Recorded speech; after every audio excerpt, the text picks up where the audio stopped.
ವಿಚಾರ ಮಾಡುವಂತ ಮನಸ್ಸು, ಎಲ್ಲರನ್ನೂ ನಾವು ಸ್ವೀಕರಿಸ್ಕೊಳ್ತೇವೆ, ಎಲ್ಲರಿಗೂ ನಾವು ಸರಿಸಮಾನವಾಗಿ ಕಾಣ್ತೇವೆ. ಹೌದಾ ಇಲ್ವಾ? ಹಾಗಾಗಿ ನೋಡ್ರಿ, ವರ್ಷಕ್ಕೊಂದು ಸರ್ತಿ ನಾವು ಬಹಳ ವಿಜೃಂಭಣೆಯಿಂದ ಈ ಕನ್ನಡ ರಾಜ್ಯೋತ್ಸವವನ್ನ ಕೊಂಡಾಡ್ಕೊಳ್ತೇವೆ. ಈ ದಿವಸ ಮಕ್ಕಳೆಲ್ಲ ಸ್ಟೇಜ್ ಮೇಲೆ ಬಂದ್ರು, ಬಹಳ ಮುದ್ದಾಗಿ ಕಾಣ್ತಾ ಇದ್ದಾರೆ. ಅವ್ರಿಗಿಂತ ಹೆಚ್ಚು ಅವ್ರ ತಂದೆ ತಾಯಿಗಳು ಅವ್ರ ಮೇಲೆ ಏನೋ ತುಂಬಾ ಎಕ್ಸ್ಪೆರಿಮೆಂಟ್ ಮಾಡಿದ್ದಾರೆ ಅಂತ ಕಾಣಿಸ್ತಾ ಇದೆ ನನಗೆ. ಬಹಳ ಒಳ್ಳೆ ಕೆಲಸ ಮಾಡಿದ್ದಾರೆ ಅಪ್ಪ ಅಮ್ಮಂದಿರು. ಆದ್ರೆ ನನ್ನ ಜೊತೆಗೆ ಅನ್ಯಾಯ ಆಗ್ತಿದೆ ಅಂತಲೂ ನನಗೆ ಅನಿಸ್ತು.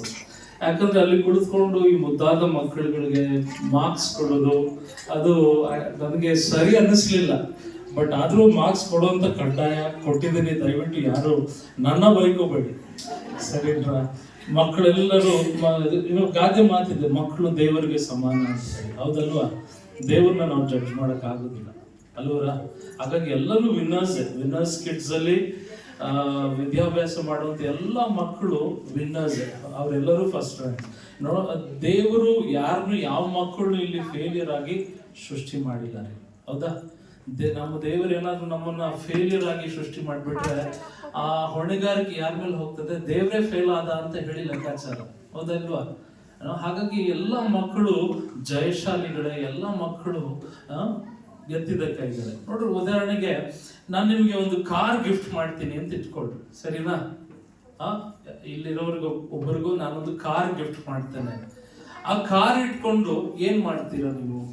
ಹೇಳಿ, ಮಾತಾಡಿ, ಪರವಾಗಿಲ್ಲ. ಏನ್ ಮಾಡ್ತೀರಿ ಕಾರ್ ಇಟ್ಕೊಂಡು?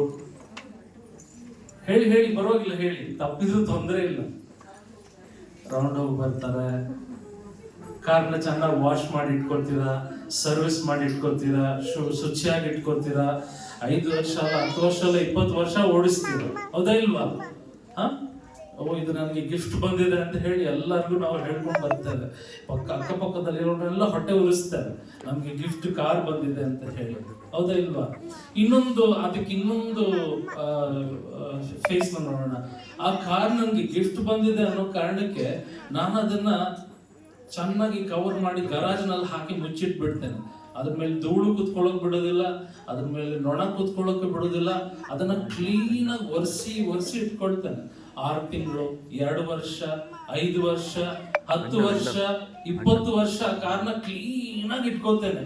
ಗರಾಜಿಂದ ಹೊರಗು ತೆಗೆದಲ್ಲ, ಎಲ್ಲದ ಹಾಳಾಗ್ಬಿಡ್ತದೆ ಅಂತ ಹೇಳಿ. ಹೌದಾ? ಹಾಗಿದ್ರೆ ಏನಾಗ್ತದ್ರಿ? ಕಾರ್ಗೆ ಏನಾಗ್ತದೆ? ಹಾಳಾಗೋಗ್ತದೆ. ಕರೆಕ್ಟ್ ಅಲ್ವಾ? ನೋಡ್ರಿ, ಕರ್ನಾಟಕ ನಾಡನ್ನ ದೇವ್ರು ನಮ್ಗೆ ಹೀಗೆ ಗಿಫ್ಟ್ ಆಗಿ ಕೊಟ್ಟಿದ್ದಾನೆ. ಹೌದಾ ಇಲ್ವಾ? ಕರ್ನಾಟಕ ನಾಡು, ನಾವೆಲ್ಲರೂ ಹೆಮ್ಮೆಯ ಕನ್ನಡಿಗರು. ಹೌದಾ?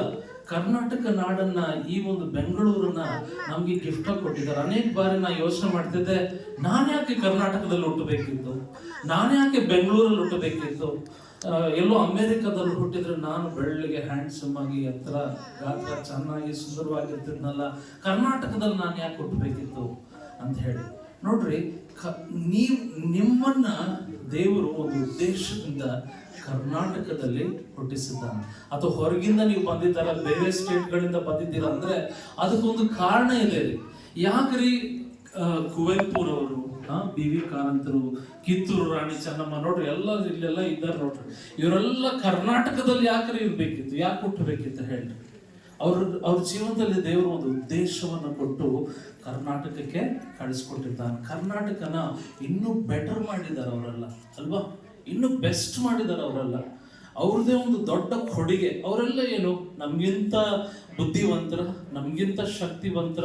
ಅವ್ರು ಬೇರೆ ಏನಾದ್ರೂ ಬೆರೆಸ್ಕೊಂಡು ತಿಂತಿದ್ರೆ ಊಟದ ಜೊತೆಗೆ, ಅವರು ಅದೇ ಮುದ್ದೆ ತಿಂತಾರೆ, ನಾವು ಅದೇ ಮುದ್ದೆ ತಿಂತೇವೆ. ಅವರು ಅದೇ ಅನ್ನ ತಿಂತಾರೆ, ತರಕಾರಿ ತಿಂತಾರೆ, ನಾವು ಅದೇ ತರಕಾರಿ ತಿಂತಾರೆ. ಆದ್ರೆ ಅವ್ರು ಏನ್ ನಂಬಿದ್ರು ಅಂದ್ರೆ, ಅವರಲ್ಲಿ ದೇವರು ದೊಡ್ಡತನವನ್ನ ಇಟ್ಟಿದ್ದಾನೆ, ಶ್ರೇಷ್ಠತನವನ್ನ ಇಟ್ಟಿದ್ದಾನೆ. ನಾನು ಈ ಕರ್ನಾಟಕ ನಾಡಿಗೆ ಏನಾದ್ರೂ ಕೊಡುಗೆ ಕೊಡಬೇಕು ಅಂತ ಹೇಳಿ. ಹೌದಾ ಇಲ್ವಾ?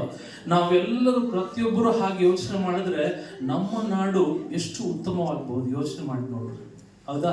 ವಿಶ್ವೇಶ್ವರಯ್ಯನವರು, ನನಗೇನ್ ಬಿದ್ದಿದೆ, ನಾನು ಅಮೆರಿಕಾಗೆ ಹೋಗ್ತೇನೆ, ಅಲ್ಲಿ ಸೆಟ್ಲ್ ಆಗ್ತೇನೆ ಅಂತ ಯೋಚನೆ ಮಾಡಿದ್ರೆ ಇಲ್ಲಿ ಕರ್ನಾಟಕದಲ್ಲಿ ಡ್ಯಾಮ್ ಕಟ್ಟೋರು ಯಾರು ಇರ್ತಿದ್ರು?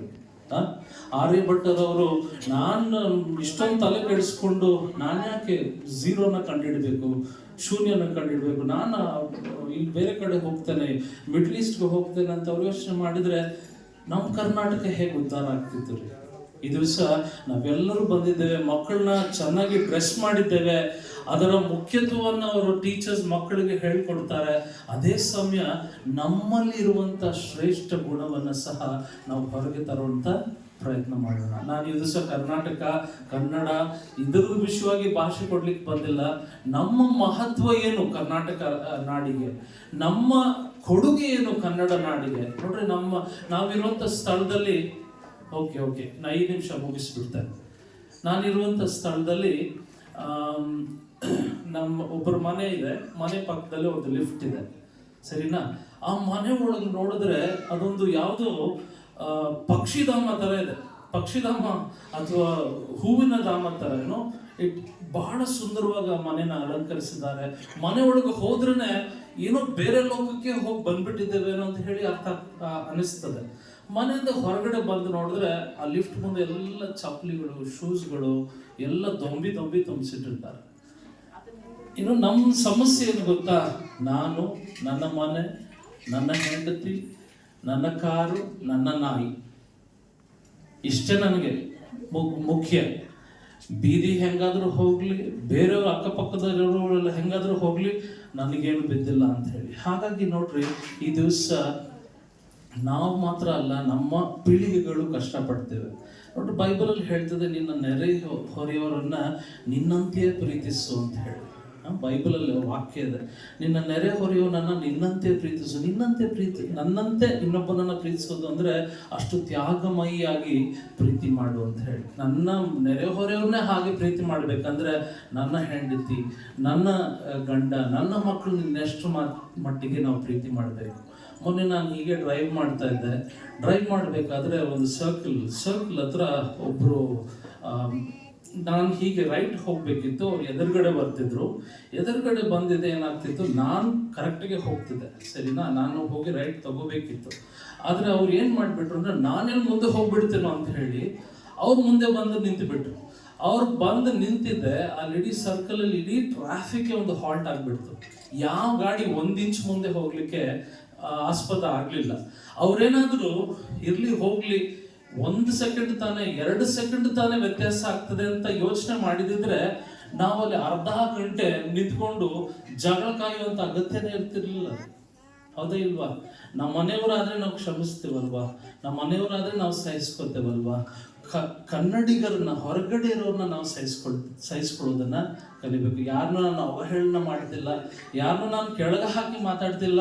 ನಾನು ಅದನ್ನೆಲ್ಲ ಮಾಡಿಕೊಂಡೇ ಇಲ್ಲಿ ಬಂದು ಸ್ಟೇಜ್ ಮೇಲೆ ನಿಂತಿದ್ದೇನೆ. ಆದ್ರೆ ಇನ್ನು ಮುಂದೆ ಮಾಡೋದಿಲ್ಲ ಅನ್ನೋ ಪಾಠಗಳನ್ನು ಸಹ ನಾನು ಅನೇಕ ಕಲ್ತ್ಕೊಂಡಿದ್ದೇನೆ. ಈ ಕನ್ನಡ ರಾಜ್ಯೋತ್ಸವದಂದು ನಾನು ಹೇಳೋದು ಇಷ್ಟೇ, ಬರುವಂಥ ದಿನಗಳಲ್ಲಿ ನಮ್ಮ ಮಕ್ಕಳಿಗೆ ಉತ್ತಮವಾದಂತಹ ಮಾರಲ್, ನೈತಿಕ ಪಾಠಗಳನ್ನ ತಂದೆ ತಾಯಿಯಾಗಿ ನಾವು ಕಲಿಸ್ಕೊಡೋಣ.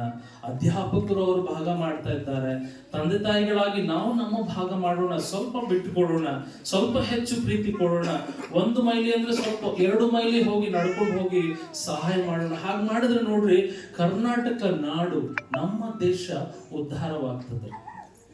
ಹೌದಾ? ನಾವಿಲ್ಲದೆ ಮನೆ ಇದೆಯಾ? ನಾನಿಲ್ಲದೆ ನನ್ನ ಮನೆ ಇರೋಕ್ ಸಾಧ್ಯನಾ? ನನ್ನ ಮನೆಯಿಂದ ನನ್ನಿಂದ ನನ್ನ ಮನೆಯ? ಹೇಳ್ರಿ, ನಿಮ್ಮಿಂದ ನಿಮ್ಮ ಮನೆಯ, ನಿಮ್ಮ ಮನೆಯಿಂದ ನೀವ?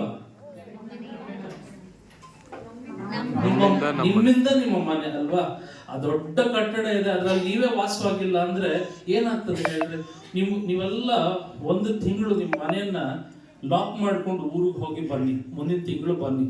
ನಿಮ್ಮ ಮನೆ ಹೇಗಿರ್ತದೆ? ನೀವೆಲ್ಲ ಕ್ಲೀನ್ ಮಾಡಿ ಎಲ್ಲ ನೀಟಾಗಿ ಇಟ್ಬಿಟ್ಟು ಹೋಗಿ 1 ತಿಂಗಳು ಬಿಟ್ಕೊಂಡು ಮನೆಗೆ ಬರ್ತೀರ, ನಿಮ್ಮ ಮನೆ ಹೇಗಿರ್ತದ್ರಿ? ಚೆನ್ನಾಗಿರ್ತದ? ಧೂಳು ಹಿಡ್ದಿರ್ತದಲ್ವಾ? ಧೂಳು, ಕಿಟಕಿ ಬಾಗ್ಲೆಲ್ಲ ಮುಚ್ಚಿತ್ತು, ಎಲ್ಲಿಂದ ಧೂಳು ಬಂತು? ಎಲ್ಲನೂ ಹಾಗೆ ರೀ ಜೀವನದಲ್ಲಿ. Everything goes from bad to worse. ಅಂದ್ರೆ ಎಲ್ಲವೂ ಹಾಳಾಗುವಂತ ಒಂದು ದಿಕ್ಕಿನಲ್ಲಿ, ಪ್ರಕ್ರಿಯೆಯಲ್ಲಿ ಹೋಗ್ತಾ ಇರ್ತದೆ. ನಾವೇ